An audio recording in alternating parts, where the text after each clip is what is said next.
All right, class 4. This is what we're going to cover. Let's get to it. So, what we're going to cover today basically is anatomy, or at least the beginnings of anatomy. There's a lot of different reasons why to study anatomy, but here are some like major ones. First off, when you're coming up with your designs, character designs, whether it be cartoony or realistic or hyper realistic, usually it's founded in some form or another in anatomy. Okay, it'll help inform those designs. Okay, it's definitely realistic when you create or reflected when you create realistic models. While you're sculpting stuff, you have to think about the muscles and where bones are and things like that, because it's gonna what's internal is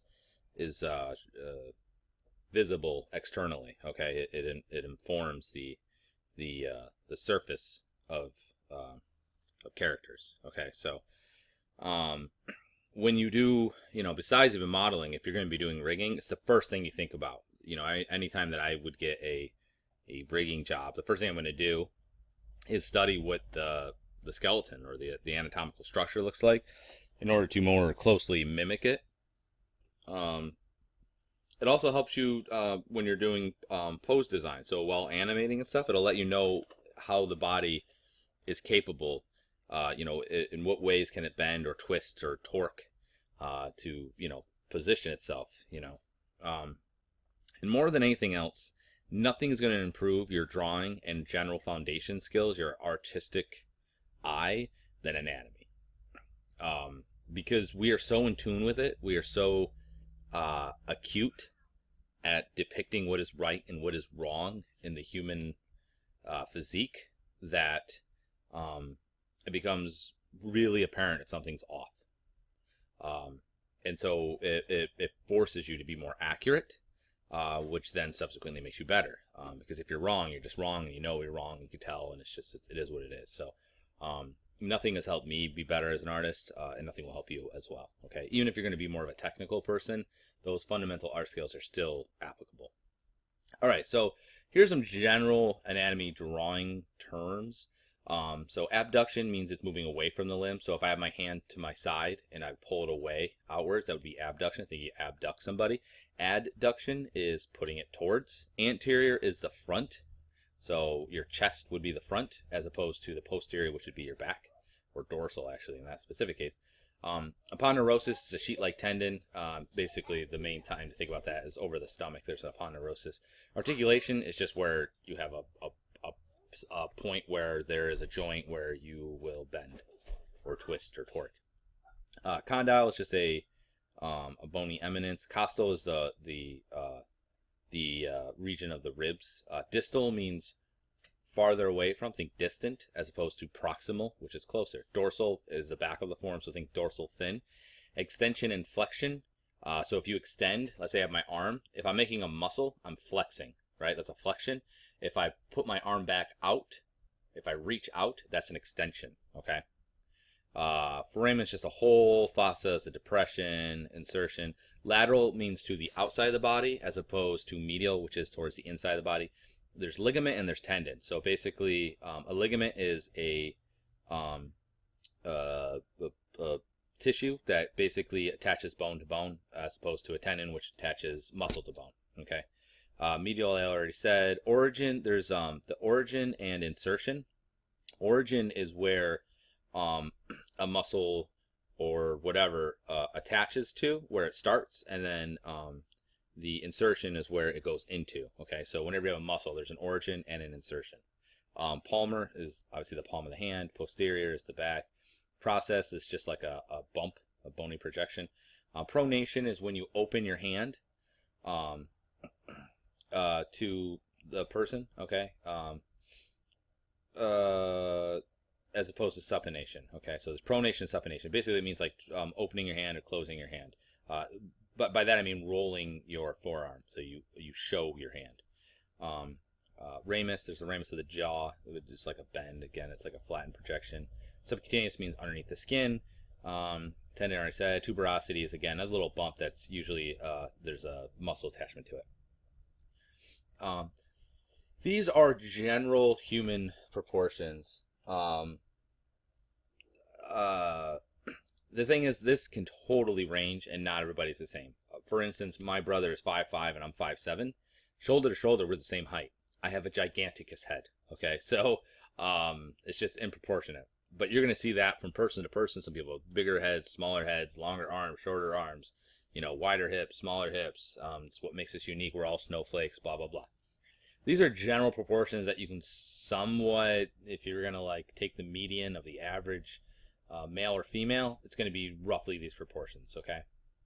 And you can look at them here. You see it. Okay. So there are different kinds of types of joints. There's immovable, which would be like sutures, which is what we have like in our head, right? If you ever had a baby, you'll notice that there's always that little soft bump on the top of the head, and that's because it's where the parietal suture and the frontal suture come together, and it creates you know, it's where 3 different bones come together, so it creates a soft point. It's really gross. You can actually see like the baby's heartbeat through it. It's scary.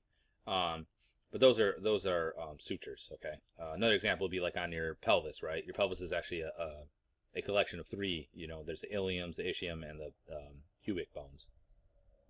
Cartilaginous basically means when things are attached to cartilage. So a good example would be your ribs to your sternum. Okay. That's how they are attached. They're almost semi-movable in a way, but basically it's how they're attached to there. All right. Slightly movable would be fibrocartilaginous. So that would be basically the discs inside of your vertebrae. Freely movable, we have the hinge, which is like a door hinge. It moves in one axis only. So your elbow, your knee, those are hinge joints. A pivot would be when it moves on the vertical axis. So the idea of that would be the radius of the ulna and radius. Okay. So if you were to take your arm, and if you feel underneath your arm, where like your elbow is, okay, that's actually part of your ulna. Okay. The radius is the other bone. There's 2 bones in there, and what you'll notice is the one above the radius is the one that turns and it twists. That's the pivot. Ball and socket would be basically like the acetabulum here, or the glenoid fossa of, this is obviously the hip. This is where the femur is sticking into the pelvis. Would be here, or the glenoid fossa of the shoulder. Okay. All right. Some freely movable ones would be like a plane. So that would be a good example. Would be your carpals. There's just a bunch of different planes on top of each of them. Okay. The scapula sliding over, you know, your rib cage. A saddle joint would basically be the thumb here. You'll notice that you can move your thumb kind of around, but it does have one greater range. Another example would be your tibia and fibula over top of the talus. You'll notice that you can kind of freely move your foot around, but it definitely moves in one direction better than the other. It's because it's a saddle. An ellipsoid would be like the carpals in general here to the ulna and radius. Okay, so that's, if you notice, you can move your wrist up and down, right? And you can kind of move it side to side, but you can't rotate it, right? That's when the ulna and radius come into play. That's the forearm that rotates. The wrist itself does not. So axial skeleton. So basically that's the, I don't have a drawing of it. I should make more drawings here. That's the part of the skeleton that's the head and the trunk. Okay. So the skull, these are the bones. The maxilla is the upper part of your mouth. It's where the top teeth insert into. The mandible is your jaw. Okay, that's the part that moves in order for you to eat. The frontal is the front here, the top part where your forehead is. Parietal is the side part here. Occipital is the back part here. Okay, you know, your occipital lobe. Temporal is where your temporal area is. Zygomatic is actually, that's like your cheekbone. Okay. The nasal bones are the bones that are inside here, on either side of the nose. Lacrimal are inside here. So you have something that's called the Nasolacrimal Canal. And basically what that is, that when you cry, you may notice your nose gets runny. The reason why is because it goes through your caruncula, I don't know how to say it, into the Nasolacrimal Canal and out through your nose. Okay. Sphenoid is basically inside of the nose, and ethmoid as well. Features, mastoid process, that's this little bump here. If you feel underneath your ear or behind your ear, it's a little bit bumpier.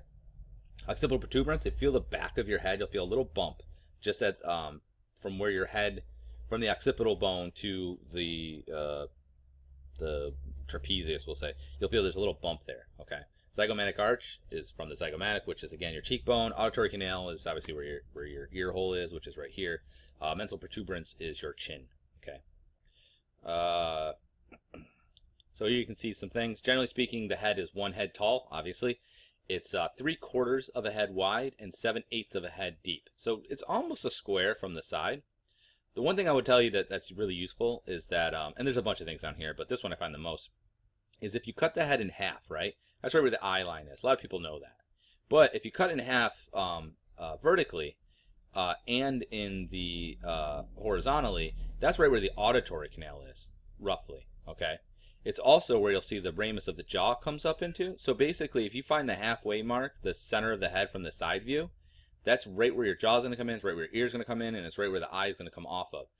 So that's a really good guide, okay? So your vertebral column, you have 7 cervical. You can actually feel, if you feel the back of, at the base of your neck. So not where the neck meets the head, but where the neck would start to turn into the thoracic vertebrae, right? So basically just above your shoulder blades, you'll feel like one of your vertebrae sticks out more than the other. That's a sort of a prominence. It's a 7 cervical vertebrae. It sticks out more than the others, okay? So it's a bony landmark. You have 12 thoracic for your 12 ribs. You have 5 lumbar, and then you have the sacrum, which is actually just 5 fused ribs, okay? So the sacrum is the back part of your pelvis in a way, okay? It's like the weird little triangular thing. I don't know if I have a picture of it. I don't. And then off of that is the coccyx, which is basically your tailbone, okay?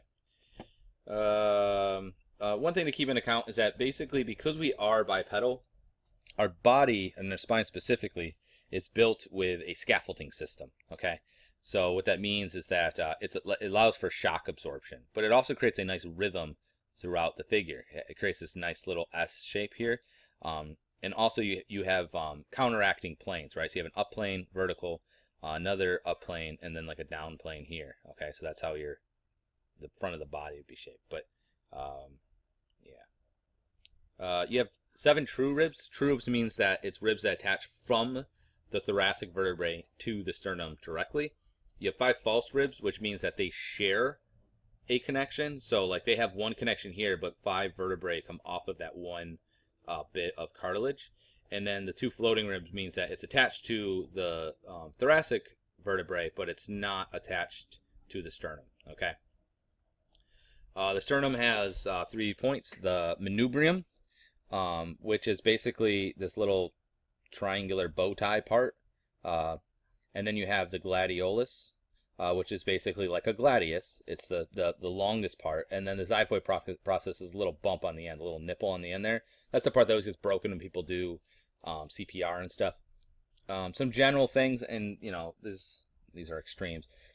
Generally, females will be more shaped this way. They'll be more convex, while men will be more concave. Reason being is that men are less. We need to be more aggressive. We need to be able to breathe better. But women are more protective, right? At least from a nature standpoint, right? Because they're meant to basically keep the family safe, while the male goes out there and, you know, sacrifice ourselves. From the top, be aware that, you know, sideways, it is somewhat of an egg shape. It's also, if you look, it comes down at an angle. It's not like just directly round, okay? It kind of saddles down.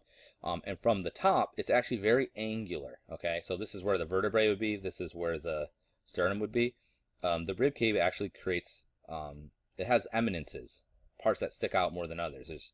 It's not just a round shape, okay? I mean, it has a roundness to it, but, and this might even be a little more extreme than it actually is, but it's not a perfect circle. All right, pelvic girdle. The best way I would suggest okay, so we have the ilium. That's the hip part. That's the part you can feel on your sides. Your ischium is the part that you're sitting on. That's your butt bone. Pubic bone is where you think it is. It's in the front here. So this is the pubic. This is the ilium. And back down here, these things are the ischiums. All right. Acetabulum is the hole where the trochanter of the femur inserts into. Foramen arbiter is the hole of the ischium here. Okay.